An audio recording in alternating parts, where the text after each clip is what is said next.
saque sus Biblias, saque sus anotaciones, todo lo que hayan traído para el momento de la predicación de la palabra. Siempre es un gusto, es un placer, hermanos, estar aquí parados con ustedes, sirviendo al Señor, trayendo palabra. Muy bien, me gustaría que antes de iniciar me acompañaran con una oración. Ya sé que el hermano acaba de orar, yo también tengo derecho.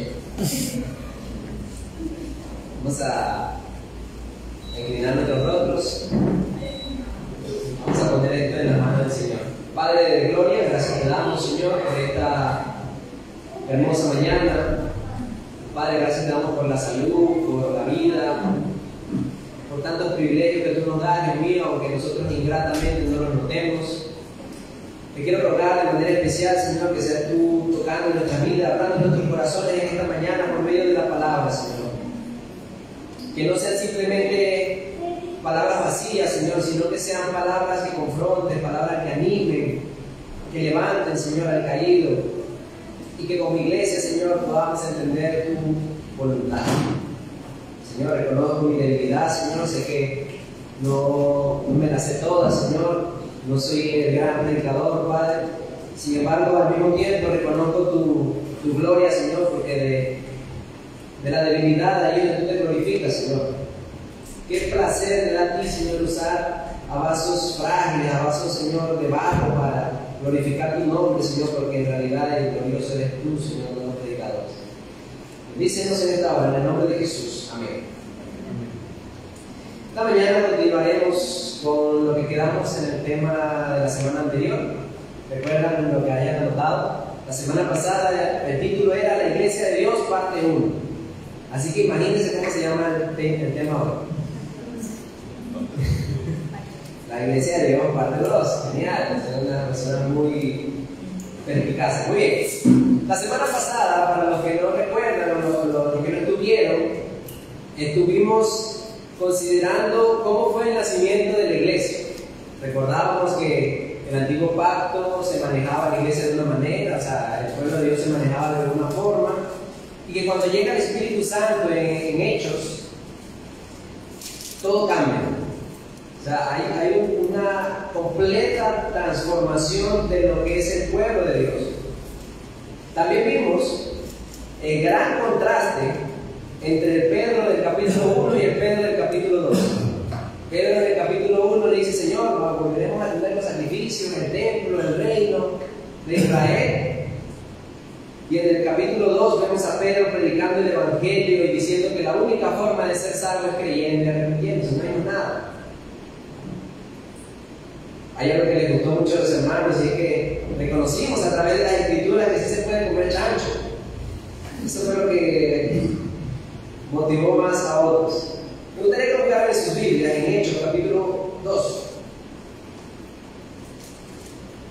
Y todo eso que vimos la semana pasada nos lleva necesariamente a este texto.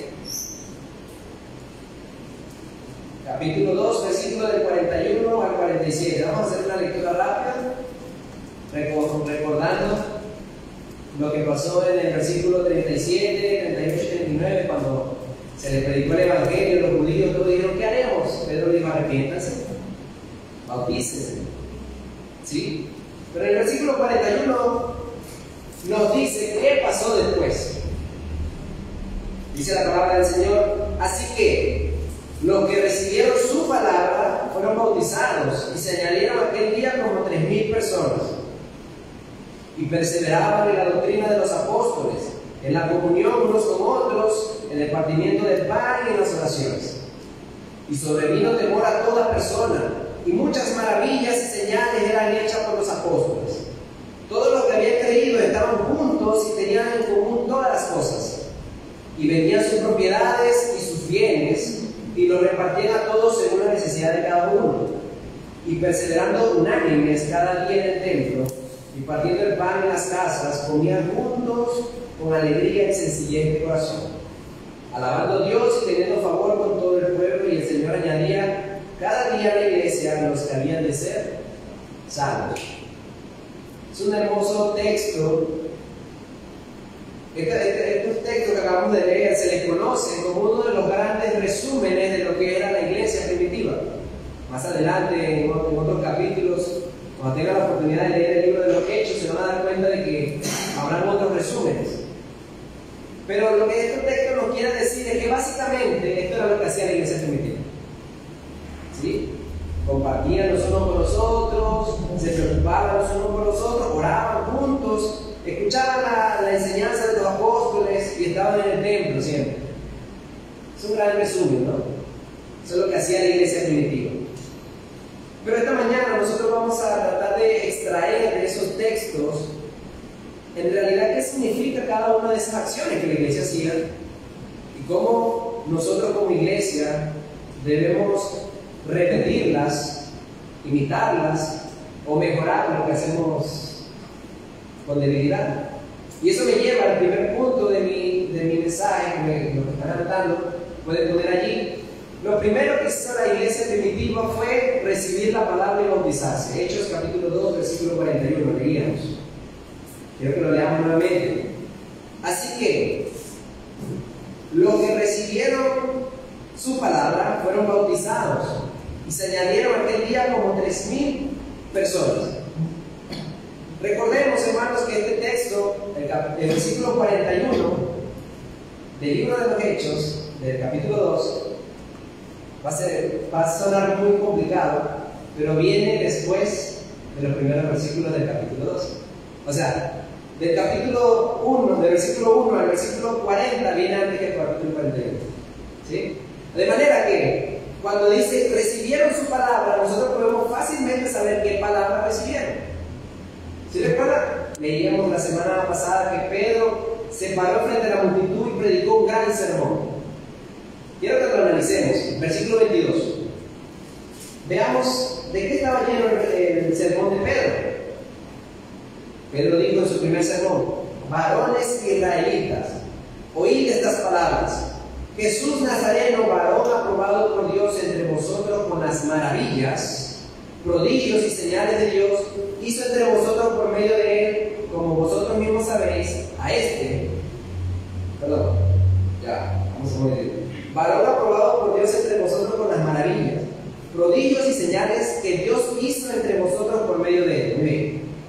Como vosotros mismos sabéis, a este Jesús, entregado por el determinado consejo y anticipado conocimiento de Dios, prendisteis y matasteis por manos de inicuos, crucificándolos.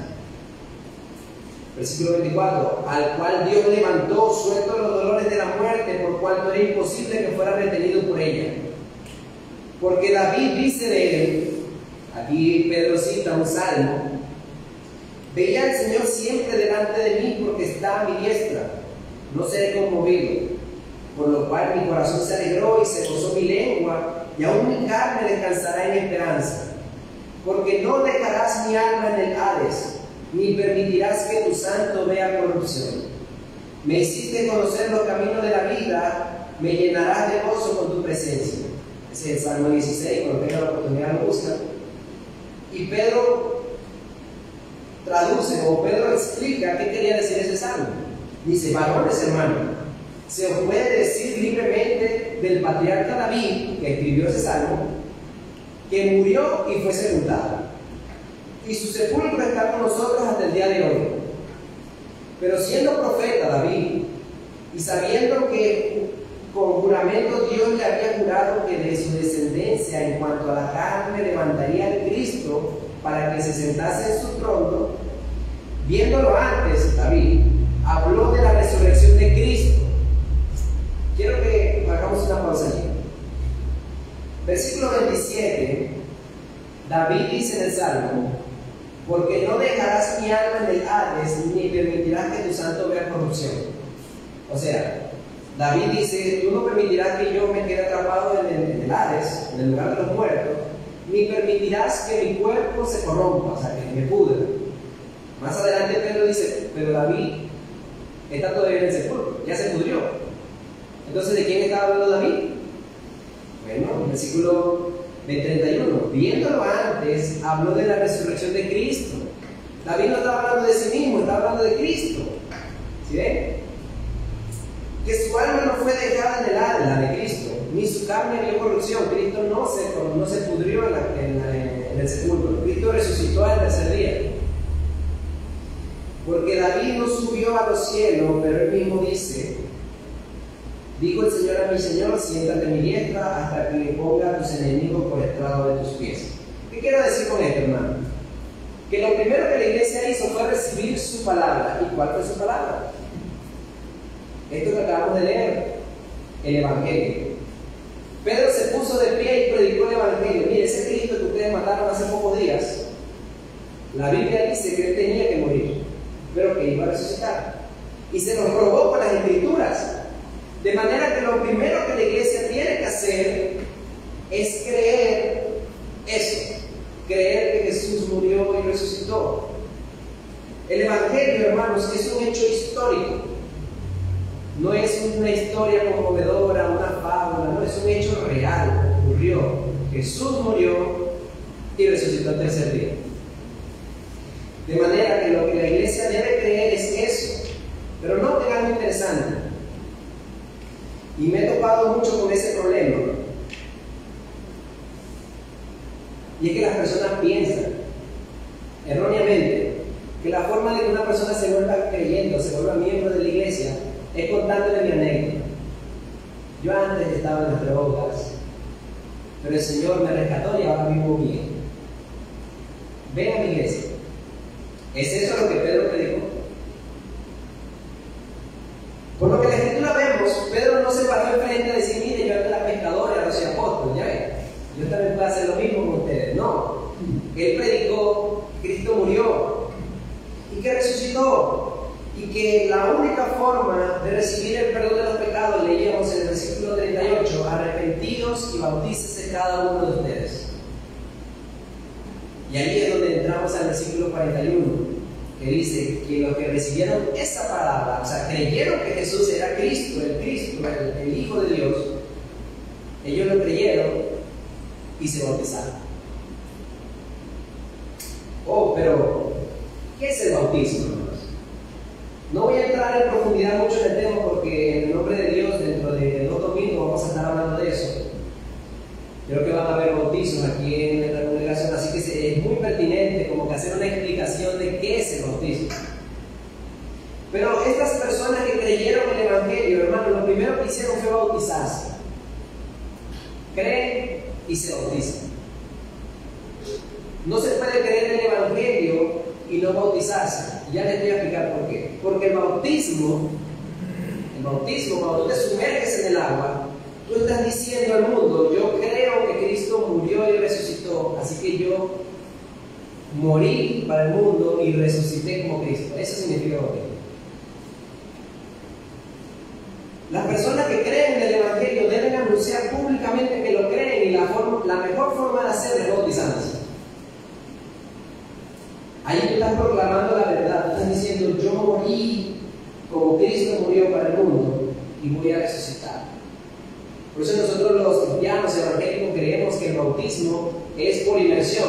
Inmersión es que te sumergen completo, porque eso simboliza que Cristo murió y resucitó. El que cree en el Evangelio debe hacer exactamente eso: creer en el Evangelio y a voz popular y decírselo a los 4 vientos: yo soy cristiano. Pero eso parece muy sencillo de hacer. Bueno, me meto un chapuzón en el agua y ya está listo, ¿no? Parece muy sencillo. Pero yo quiero recordarles, hermanos, que en el tiempo de Jesús, los judíos, especialmente los fariseos, eran muy radicales. Ellos odiaban a los cristianos a muerte. De hecho, los mataban, los perseguían. Y el hecho de que tú públicamente te vayas al río Jordán o a una pileta de agua y te bautices es un riesgo para tu vida.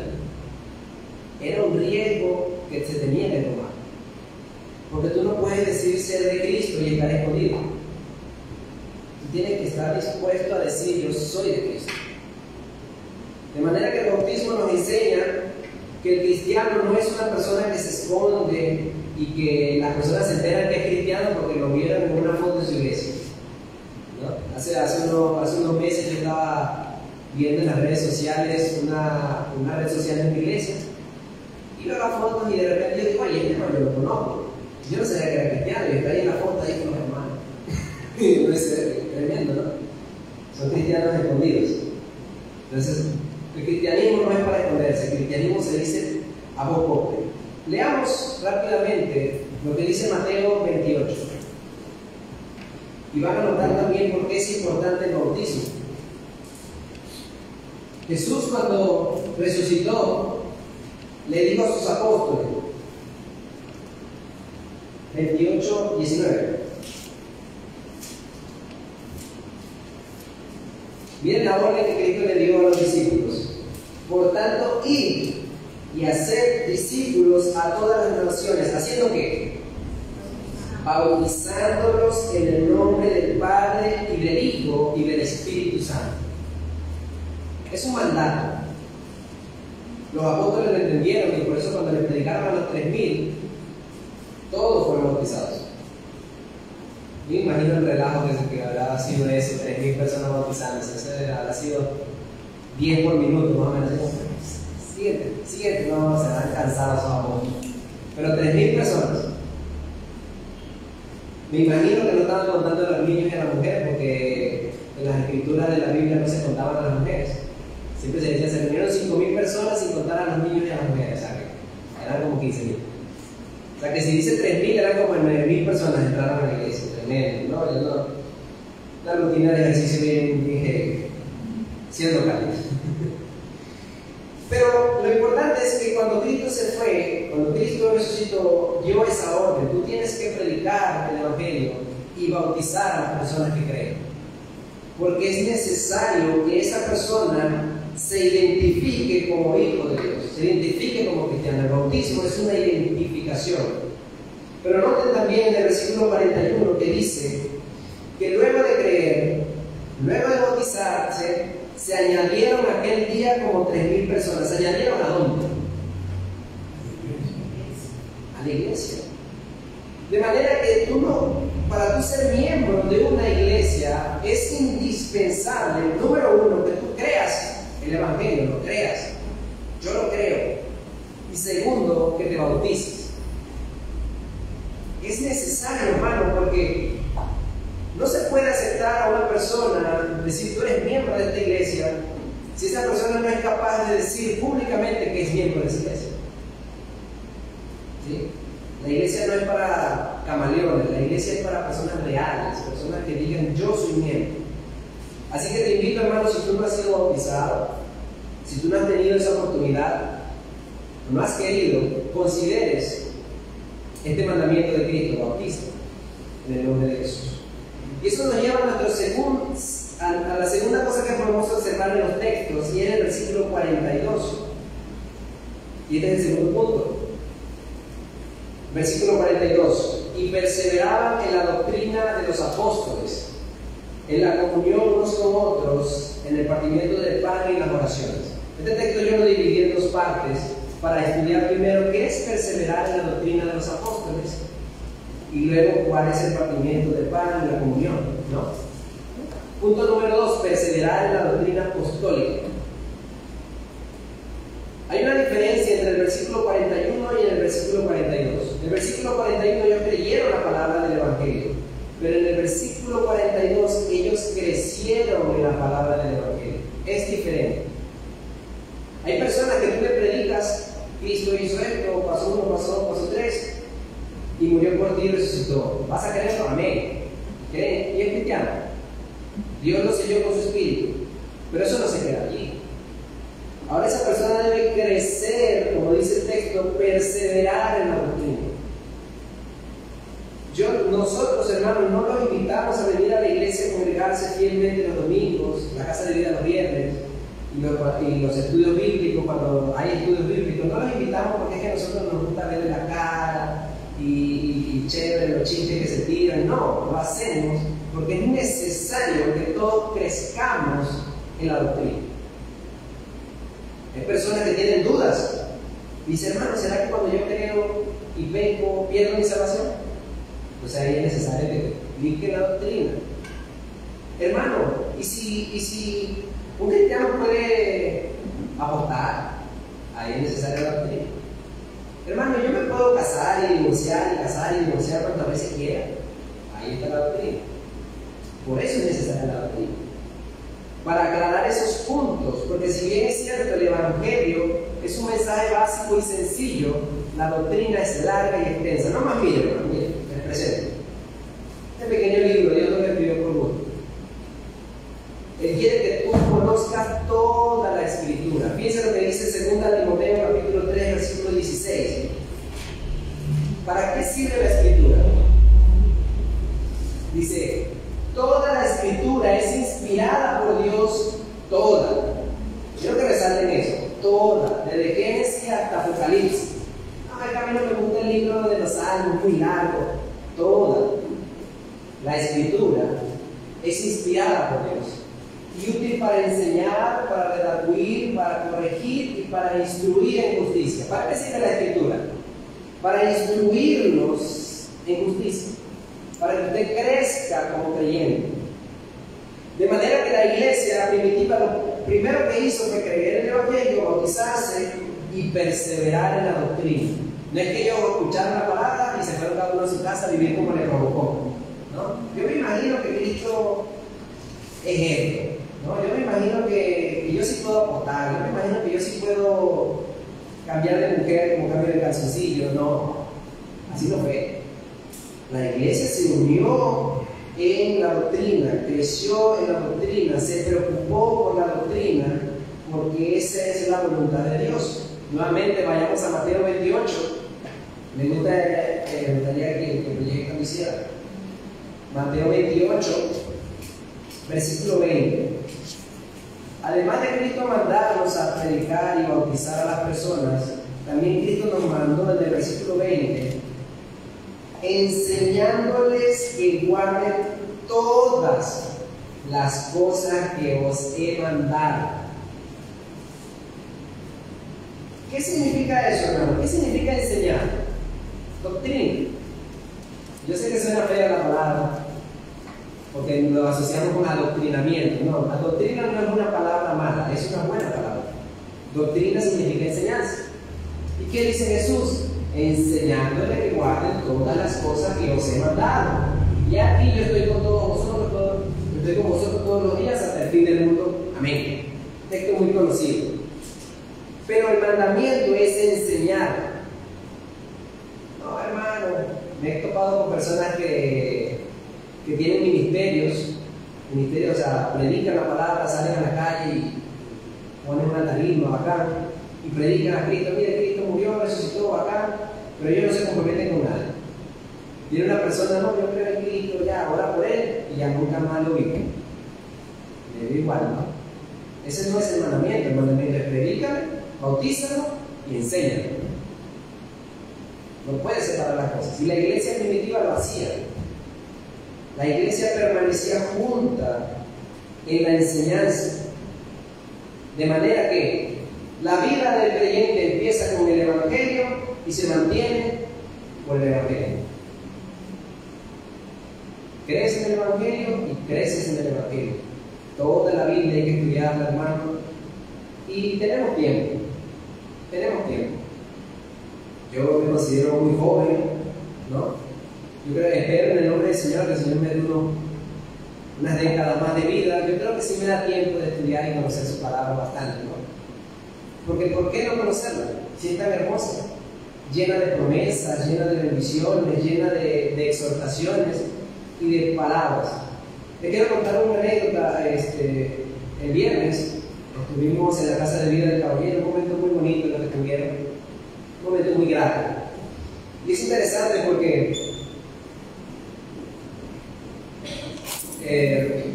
todos expresamos nuestras luchas, nuestros temores, nos conocimos como hombres, y entre todas esas cosas es interesantísimo porque hablamos la palabra de Dios. Los hermanos estaban preocupados porque ellos veían que a veces el mundo parece injusto, ¿no? Al malvado le va bien, al bueno cada día le va peor. Y luego leímos las Escrituras y nos dimos cuenta de que Dios, eso ya lo sabe Dios. Y en realidad no es que al malo le va bien y al bueno le va mal, no, es todo lo contrario. El malvado por un tiempo hace sus fechorías y disfruta del fruto de ellas, tiene dinero, tiene plata, tiene mujeres, pero la Biblia dice que ellos desaparecen como la hierba. ¿Ustedes no lo ven en la historia? ¿No recuerdan esas personas tan malvadas del pasado? Hitler, Stalin, esas personas malvadas que hicieron cosas atroces. Hoy en día, después de muchos años de haber muerto, a nadie le importa. Nadie está por allí proclamándose un seguidor de ellos. Algunas de otras personas, ¿no? Son locos. Pero son personas que desaparecieron en la historia. Oh, pero los hijos de Dios, los que hacen el bien, hermanos, prevalecen en la historia y prevalecen en la mente de Dios. Ellos son los verdaderos bendecidos. Amén. Y eso nos lleva a concluir lo que Pablo le dice a Timoteo en el capítulo 2, segunda Timoteo capítulo 2, versículo 2. Nosotros los creyentes somos una iglesia cristiana, evangélica, apostólica.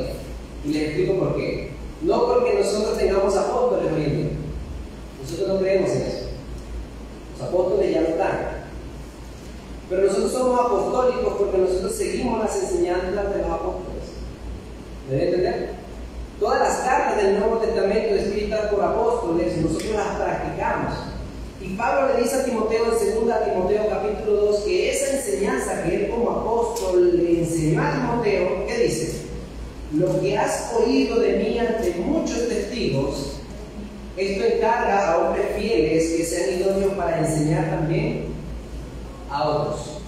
Nosotros no venimos acá, hermanos, a inventarnos el Evangelio. Nosotros venimos a repetir lo que aprendimos. Pablo se le enseñó a Timoteo, Timoteo se le enseñó a otro, y han pasado miles de años y aquí estamos enseñando lo mismo. Hermano, pero actualízate, predica algo nuevo, ¿no? Invéntate un nuevo movimiento, ¿no? Nosotros no hacemos nada nuevo, nosotros solamente traspasamos lo que aprendemos de los apóstoles, de la iglesia apostólica, verdaderamente apostólica. Eso me hace recordar los videos que uno ve a veces en las redes sociales, son tan terribles, hermanos. Personas que se paran en tarimas y le escupen en la cara al alumno, lo empujan, cae al piso, las personas empiezan a moverse en el piso de manera extraña. Eso no está escrito en la Biblia. Mire, lo reto, hermano, que usted me busque en la Biblia que se haga eso y no lo consigue. ¿Por qué esas personas hacen eso? Porque se salen de la doctrina apostólica y se ponen a inventar cosas nuevas. Se ponen a innovar, ¿no?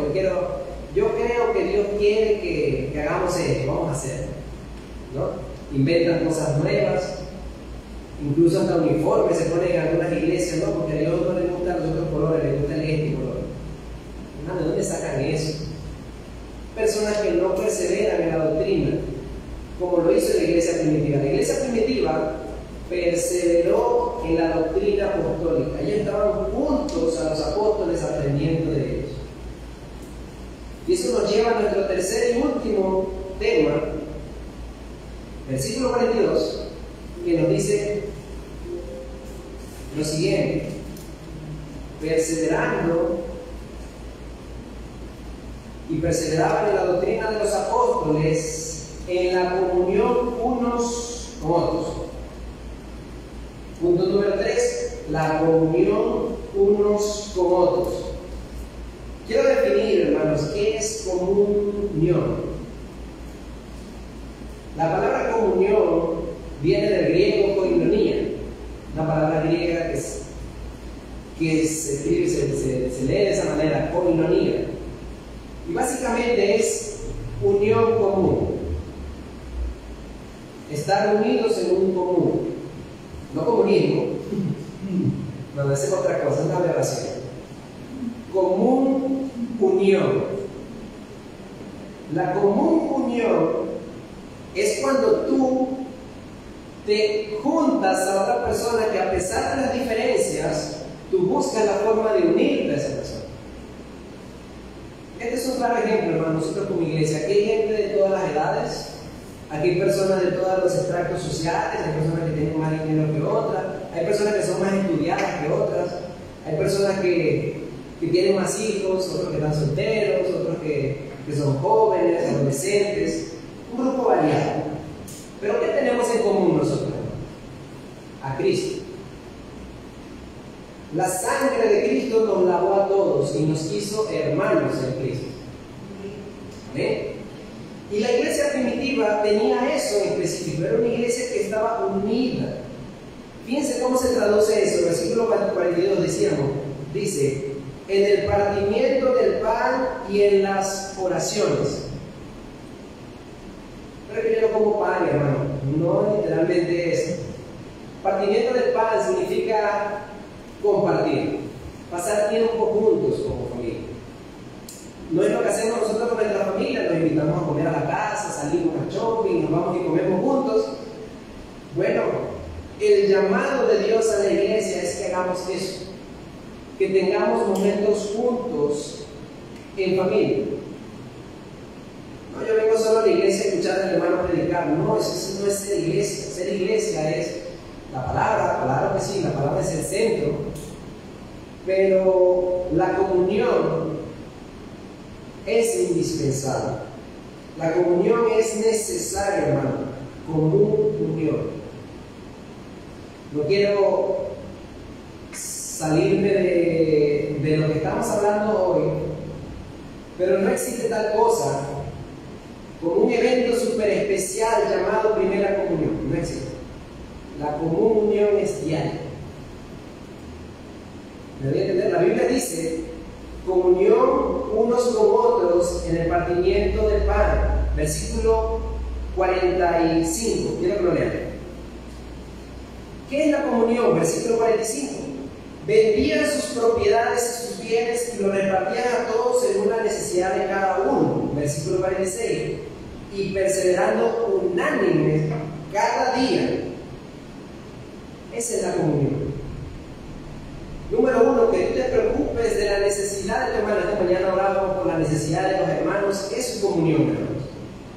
Que yo me preocupe, que a mí me duela que al hermano le pase algo y yo me duela. Eso es comunión. Que el hermano está feliz y yo me alegre. Eso es comunión. La comunión no es simplemente un evento que hacemos a gran escala. No, es algo diario. Gracias a Dios hoy en día tenemos las redes sociales, tenemos el internet que une al mundo, entre comillas. Pero somos un mundo cada día más dividido. El WhatsApp, hermano, las redes sociales son para que usted haga comunión. No tengo pasaje para ir a visitar a mi hermano en su casa, no tengo tiempo quizás, pero estoy seguro de que tiene tiempo para dejar un mensaje de buenos días. Eso es comunión. Estoy seguro que tiene 5 minutos en el día, hermano. No existe tal cosa como una persona que tenga la agenda 24/7 ocupada. No existe. ¿Cierto? Yo a veces paso hasta 2 horas metido en las redes sociales. Tengo tiempo. Lo que pasa es que no quiero usarlo para lo que Dios me manda. Entonces, cuando yo le escribo a mi hermano, lo llamo, le pregunto cómo está, eso es comunión. Y ese es el mandamiento. Oye, pero es importante que nos demos cuenta que la comunión, versículo 42, por allí. En la comunión unos con otros viene después de 2 cosas que estudiamos en los primeros 2 puntos. Número 1, la perseverancia en la doctrina. Bueno, ese no es el orden. El orden es creer la palabra y bautizarse y hacerse miembro. Y segundo, en la doctrina. Y luego viene la comunión. Paso 1, paso 2, paso 3. Eso es importante que lo notemos en ese orden, porque yo no le puedo pedir comunión a un hermano que primero no es hermano. ¿Sí? A veces nos vemos obligando a las personas que vienen a la iglesia por primera vez, por 2 días, o que no se comprometen, que no han declarado públicamente que son creyentes. Queremos que Él tenga comunión los unos con los otros. No se puede. Porque la comunión es el resultado de creer el Evangelio y bautizarse. hacerme miembro de una iglesia, conocer la doctrina de la palabra para que de ahí fluya mi comunión. De ahí fluye mi comunión. Pero ¿cómo yo voy a tener comunión con un hermano al que yo no considero mi hermano? Por eso, ese orden es importante. ¿Recuerdan lo que decíamos hace un momento de la doctrina? Que en Mateo 28:20 decía que Jesús mandaba enseñar lo que Él le mandó. ¿No recuerdan? El texto lo leímos hace un momento. Enseñándole que guarden todas las cosas que os he mandado. Muy bien. ¿Y qué cosa enseñó Jesús con respecto a la comunión? Juan capítulo 13, versículo 34 dice una de las enseñanzas de Jesús con respecto a la comunión, y es vital, quiero que si pueden lo subrayen, se lo aprendan. Jesús le dijo a sus discípulos: un mandamiento nuevo os doy. ¿Qué dice? Que os améis unos a otros como yo os he amado, que también os améis unos a otros. Versículo 35. En esto conocerán todos que sois mis discípulos, si tuvierais amor los unos con los otros. La iglesia primitiva lo entendió, por eso tenía comunión, porque ellos entendían que tú no podías decir ser discípulo de Cristo si no amabas a tu iglesia. Por eso ellos se esforzaban y incluso si era necesario se despojaban de sus bienes por bendecir a su iglesia. No estoy diciendo con esto, muchas personas leen Hechos 2, 45, que dice que vendían sus propiedades y sus bienes y los repartían a todos según sus necesidades. Que eso significa que Dios nos manda a nosotros a vender carros y regalárselo a la iglesia. Eso no es lo que significa. Recuerden que este es un resumen general de la iglesia. Esto es lo que la iglesia practicaba comúnmente. Cuando había necesidad, la iglesia se unía a suplir la necesidad de sus hermanos. Por eso dice, vendía sus propiedades. Entonces quedaban en la calle, hermano. No. ¿Por qué yo sé que no quedaban en la calle? Porque versículo 44 dice: todos los que habían creído estaban juntos y tenían en común todas las cosas. Versículo 45, vendía sus propiedades y sus bienes y lo repartieron a todos según la necesidad, perseverando unánimes cada día en el templo y partiendo el pan en las casas. Todavía tenían casas. Eso no quiere decir, hermano, que vendían sus casas y quedaban todos en las calles desahuciados. No, ellos vendían algunas de sus propiedades si era necesario. En la medida que ellos tuvieran la posibilidad, bendecían a sus hermanos. Ellos no eran acumuladores compulsivos. Ellos no es que tenían 3 carros, porque yo quiero ser más bacán de todo, ¿no? Yo tengo 2 aviones porque no quiero uno solo. ¿No? No, ellos no eran acumuladores compulsivos, ellos eran sencillos. Una cosa que tienen los judíos, y hasta hoy en día se ve, es que son personas muy organizadas, personas de negocios, personas que invierten y crecen. Eso mismo pasaba en el tiempo de Jesús. Había judíos que tenían muchos recursos, y cuando ellos entendieron el evangelio, ellos dijeron: no es justo que yo, teniendo para vivir bien, mis hermanos no puedan siquiera llevar un pan a su boca. Así que vendían algunas propiedades si era necesario, se metían la mano en el bolsillo para ayudar a sus hermanos. Eso es comunión. No llames comunión a otra cosa que no se parezca a esto. Eso es comunión. Comunión los unos con los otros. Ya para finalizar, hermanos, esto nos lleva a tres conclusiones que a mí, en lo personal, me parece que son muy importantes que las recordemos, las traigamos a nuestra memoria y que mejoremos en las que tenemos deficiencia. Número 1. La iglesia primitiva nació como resultado de la correcta predicación del Evangelio. ¿Sí recuerdan? Pedro citaba el Salmo, Pedro citó las Escrituras, Pedro usó bien las Escrituras para predicar. De manera que si tú quieres que tu iglesia crezca, que las personas conozcan el Evangelio. No te pongas a inventar, predica la palabra nada más. La Biblia dice claramente en Romanos 10:17 que la fe es por el oír y el oír por la palabra. La fe no es el resultado de otra cosa. La fe no es el resultado de que yo me porto muy bien y la gente dice, que bien se porta Renato, yo quiero ser como él. Esa es de ahí, esa no es fe. La fe es la palabra, la fe es cuando tú predicas a Cristo. Ahí nace la fe. De manera, hermano, que si tú ya crees en Cristo, genial, qué bendición. Pero apréndete bien el Evangelio para que se lo prediques a otros. Apréndete. No estoy diciendo con esto, hermano, que te tienes que aprender todos los textos de la Biblia y ser una repetidora. No. Hay una práctica que yo hago, hermanos. Muchas personas dirán, no, Renato sí se sabe versículos de la Biblia. Mentira, yo no me sé muchos versículos de la Biblia. Yo uso una técnica, ¿no? Yo estudio un texto, me aprendo la verdad espiritual de ese texto y yo digo, bueno, el capítulo 2 de Juan habla acerca de esto. Sí, entonces yo estoy hablando con una persona, yo subrayo el texto clave, lo subrayo. Cuando yo le estoy predicando a una persona, yo sé que el capítulo 2 de Juan le sirve, no me acuerdo el texto, no sé qué texto es, pero mientras yo estoy hablando con la persona, yo abro el texto y ahí yo tengo subrayado el texto clave. Y le cito la escritura para que él no piense que yo lo estoy convenciendo con mis palabras. Yo estoy hablando de parte de la escritura. Haz lo mismo, hermano. No es necesario que te aprendas la Biblia toda de memoria. Apréndete los puntos claves que significan el Evangelio, que Cristo vino, que murió, resucitó y que solo hay salvación por medio de él.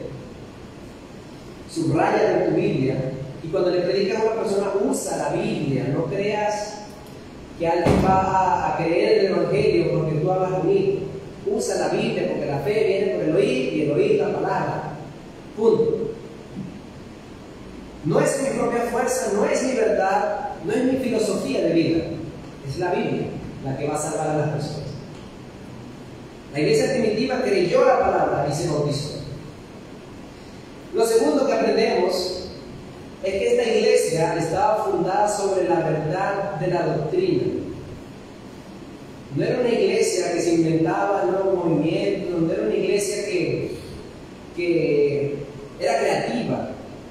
Era una iglesia que se centraba en la palabra de Dios. Así que hazlo lo mismo. Tú quieres crecer espiritualmente, estudia la palabra. Te cuesta, lo sé, hermano, nadie nació aprendido. Pero estudia la palabra con amor. Y Dios verá ese amor que tú tienes y te concederá la victoria. Dice la palabra del Señor en Santiago, como tenía que proyectar hacia el camino. Santiago capítulo 1, versículo 5.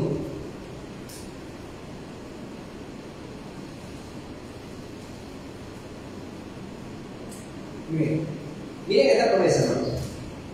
Si alguno de vosotros tiene falta de sabiduría, es decir, que cuesta entender a Dios, pídala a Dios, el cual da todo abundantemente y sin reproche, y le será dada. Es una promesa. Dios no rechaza tu oración si tú le dices, Señor, ayúdame a entender la palabra porque me cuesta. Dios te va a responder y vas a crecer en el conocimiento de su palabra. Les quiero contar un pequeño testimonio personal. Yo he tenido la oportunidad de conocer a personas de diferentes denominaciones, de diferentes iglesias, personas con experiencia, personas que incluso son pastores. Y a veces nos ponemos a debatir. Debatir no es malo, ¿no? Siempre que lo hagamos en amor. No nos va a poner a pelear con una persona porque no, háganlo en amor. Porque hay personas que creen una cosa, otros creemos otra. Entonces, a mí me gusta eso de debatir, compartir lo que la Biblia dice. Pero he notado, hermano, que hay personas que usan esta frase, no sé si ustedes la han escuchado, que dice, bueno, yo no sé mucho, pero lo que sé, yo lo practico. Suena muy piadoso, ¿no? Porque personas tan correctas. No saben mucho de la palabra, pero lo que sabe lo practica. Y normalmente dicen esa frase para menospreciar a las personas que de verdad sí estudian la palabra. Me lo han dicho muchas veces en ese sentido. Así, bueno, tú sabes mucho de la Biblia, pero bueno, yo sé poco, pero yo lo practico. Es decir, tú no, tú eres un fariseo, básicamente te dice. Eres un fariseo, te sabes mucho de la Biblia, pero no la practicas. Pero hermano, yo le quiero poner este ejemplo humano y ustedes van a juzgar qué es más arrogante. Acá tenemos a nuestro hermano William, que es ingeniero, que tiene muchos títulos y sabe mucho de electricidad. Una persona que en su área es un duro. Dígame qué es más arrogante, que se parara William en una conversación y dijera: bueno, yo soy ingeniero, tengo un doctorado y yo sé de esto de la electricidad, ¿no? Yo sé bastante de la electricidad. O una persona que no sabe nada y que se pare y diga: no, eso de que estén estudiando electricidad, eso es tontería, usted nada más junta los cables y no pasa nada. ¿Quién es el verdadero arrogante? ¿Sí ven? El verdadero arrogante no es el que se esfuerza por conocer la verdad y crecer en ella. Ese no es el arrogante. El arrogante es el que menosprecia la palabra de Dios. Personas que menosprecian la palabra de Dios diciendo: no, es que eso es para los fariseos, eso es para gente que se la cree que sabe mucho. Hermanos, estás menospreciando la palabra de Dios. La palabra de Dios no es para menospreciarla. Quiero compartirles un hermoso salmo, Salmo 119. El salmo más largo de toda la Biblia, Salmo 119. ¿Tiene? A ver, no me lo sé cuánto tiene. 176 versículos. Es el salmo más largo de la Biblia. Cuando tengan la oportunidad lo leen completo, hermano. Es un salmo dedicado única y exclusivamente a alabar la Biblia. Es un salmo que se dedica a decir: qué hermosa es tu palabra, Señor, qué hermoso es conocer tu verdad, qué hermoso es vivir en tu verdad y obedecer tu mandamiento. Es un salmo dedicado a alabar la Biblia. Y en el versículo 1, solo voy a leer hasta el 8, dice: bienaventurados los perfectos de camino, los que andan en la ley de Jehová. ¿Quiénes son los bienaventurados? Los que obedecen la palabra de Dios. Bienaventurados los que guardan tus testimonios. ¿Qué son testimonios? Lo que Dios dice. Esos son bienaventurados, los que los guardan en su corazón. ¿Y cómo tú guardas algo que no lees, que no estudias, que te parece poco, que no hace para gente? ¿Cómo tú guardas eso? ¿Cómo tú eres bienaventurado si tú menosprecias el testimonio de Dios? Personas que menosprecian la Biblia. Y dice: y con todo el corazón le buscan, pues no hacen iniquidad a los que andan en sus caminos. Tú encargaste que sean muy guardados tus mandamientos. ¿Qué encargó Dios? Que sean guardados sus mandamientos. ¿Cómo tú guardas algo que no lees? Que no te importa, que no le das interés. Versículo 5. Ojalá fuesen ordenados mis caminos para guardar tus estatutos. Entonces no sería yo avergonzado cuando atendiese a todos tus mandamientos. Te alabaré con rectitud de corazón cuando aprendieres tus justos juicios. Miren ese texto tan hermoso. Te alabaré con rectitud de corazón cuando aprendieres tus justos juicios. ¿Tú quieres alabar a Dios correctamente? Apréndete sus palabras. Tus estatutos guardaré, no me dejes enteramente. Decía el hermano Edison hace un momento que él hace poco no sabía que era la adoración a Dios, y mi esposa, él dice que mi esposa le contó que era y se animó mucho, pero mi esposa no fue que se lo imaginó, es que ella piensa que es así, porque ella es gloriana, la esposa de Hernán, no, ella lo dice y lo cree porque lo ha leído en la Escritura. Que cuando tú cantas a Dios, tú debes hacerlo para Él literalmente. Eso lo dice la Biblia. Esto no estaba en el libreto, pero Colosenses 3:16 dice claramente cómo es una verdadera alabanza a Dios. Fíjense, la palabra de Cristo more en abundancia en vosotros, enseñándonos y exhortándonos unos a otros en toda sabiduría, cantando con gracia en vuestros corazones al Señor con salmos e himnos y cánticos espirituales. Cantar al Señor salmos e himnos y cánticos espirituales es el resultado de que la palabra de Cristo mora en abundancia. ¿Sí ven, hermanos? ¿Cómo yo puedo alabar a Dios correctamente? canciones que son hasta ofensivas para Dios. Hay canciones, hermano, no crean que todo lo que dice cristiano es cristiano. Hay personas que hacen unas canciones para Dios que son más bien ofensivas a Dios, que dicen cosas que no están en la Biblia, ofenden a Dios con esas palabras, con esas canciones. Para poder encontrar una canción muy popular que dice arrebato. Qué vergüenza esa canción. Básicamente lo que la canción dice es que la salud y su familia y toda su vida está en las manos de Satanás y él se las quiere quitar. Pero Colosenses 3:1 nos dice que nuestra vida está escondida en Cristo. ¿De dónde tú sabes que tú le tienes que arrebatar tu vida al diablo si la Biblia dice que tu vida está en las manos de Cristo? No en las manos del diablo. Colosenses 3:1.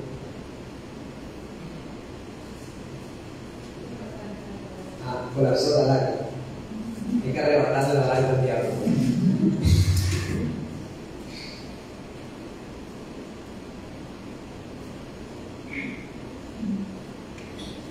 Dice, versículo 1: si pues habéis resucitado con Cristo, buscad las cosas de arriba donde está Cristo sentado a la diestra de Dios. Es 3:1.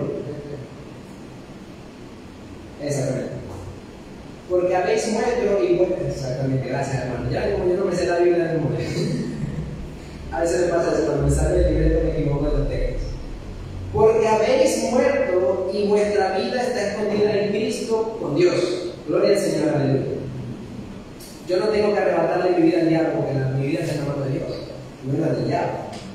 Mi vida estaba en la mano del diablo antes de creer en Cristo, eso sí. La persona que no cree en Cristo, dice la Biblia que el príncipe de este mundo los gobierna. Ellos están en la mano de Cristo. Pero si usted es cristiano, no es arrebato mi familia al diablo. No, está equivocado. Trata de pegar de esa manera. Y por último, yo casi termino, hermano, para que no se enamoren. El testimonio más real de que hemos sido realmente convertidos al cristianismo, de que de verdad somos hijos de Dios, aprendiendo, además de que hemos aprendido la doctrina de los apóstoles y los mandamientos de Cristo, el testimonio más verídico es que usted ama a su iglesia. El mundo, leíamos hace un momento, se va a dar cuenta que usted es cristiano porque usted ama a su iglesia, porque usted ama a cada uno de sus miembros. Porque cuando le dicen, no hermano, vámonos este fin de semana de fiesta, vámonos este fin de semana al compartir de nosotros, lo siento hermano. Lo que pasa es que para mí es importantísimo encontrarme con mis hermanos, que yo los amo.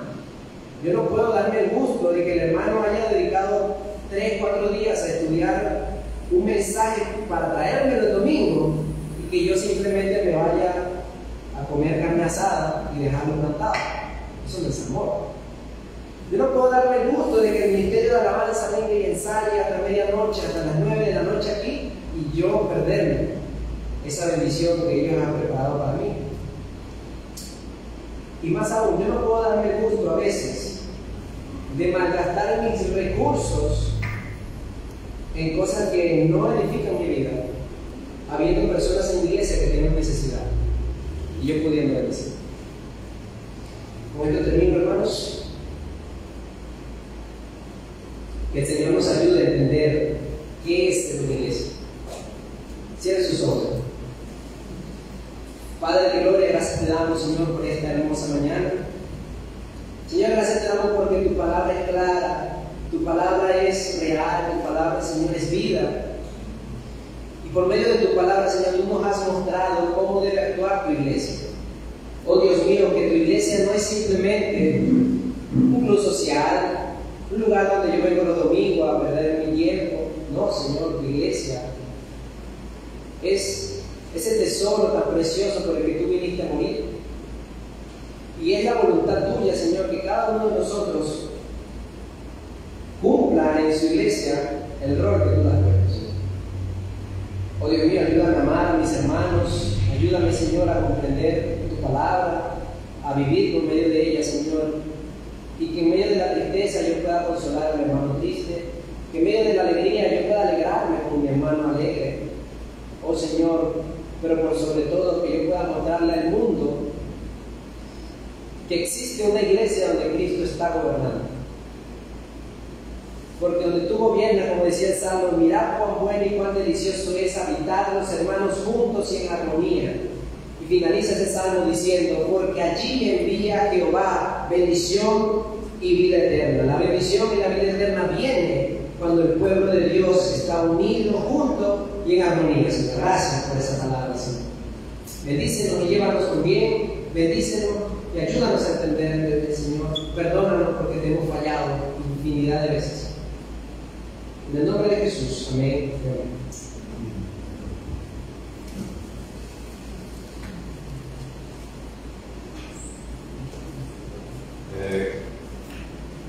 Damos gracias a Dios por la vida de hermano Reinaldo, este mensaje que nos ha traído hoy día, que podamos llevar por obra el mensaje de hoy. Voy a comentarles acerca de los anuncios, después voy a hablar por las ofrendas, para que nuestros hermanos nos acompañen con oración. Bueno, ustedes saben, los domingos 10 de la mañana empezamos con 10 minutos